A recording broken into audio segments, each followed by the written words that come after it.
जयश्री आगवणे आणि Ranjitsinh निंबाळकरांची audio clip ही सुषमा अंधारेंनी पत्रकार परिषदेमध्ये ऐकवली। मात्र जय महाराष्ट्र न्यूज या ऑडिओ क्लिपची पुष्टी करत नाहीये। मात्र ही ऑडिओ क्लिप सुषमा अंधारे यांनी पत्रकार परिषदेमध्ये ऐकवली आहे आणि यावेळेस रणजितसिंह निंबाळकर यांच्यावर काही गंभीर आरोपही केले। सुषमा अंधारे यांनी पत्रकार परिषद घेत रणजितसिंह निंबाळकर यांच्यावर गंभीर आरोप केले।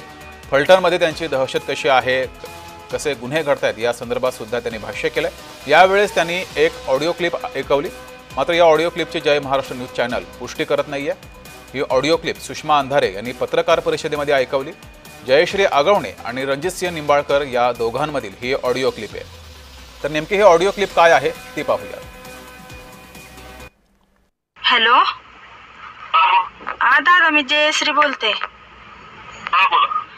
म्हटलं थांबवा, हे कुठंतरी खूप मुलांचा घरून फोन येतोय सारखा। मुलगी खूप आजारी आहे, मोठी नाना आजारी आहेत। नाना तर असे आलेत की त्यांचं गॅरंटी कमी आहे।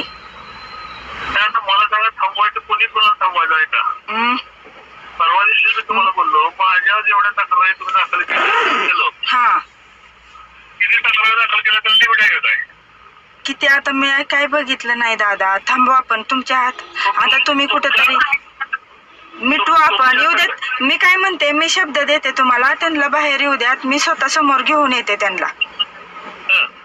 पण हे थांबवा, खरंच मुलगी खूप आजारी आहे। त्या दिवशी पप्पांना त्यांना भेटाय गेल्यापासून तिला फिट।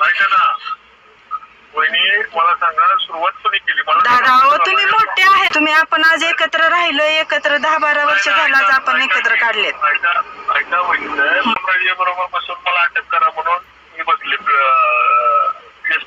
नाही तसं काय। आणि ऐका की त्याच्यानंतर माझ्या जवळपास 33 कंप्लेंट दाखल केल्या। नाही केली, एवढे नाही केल्या। माझ्या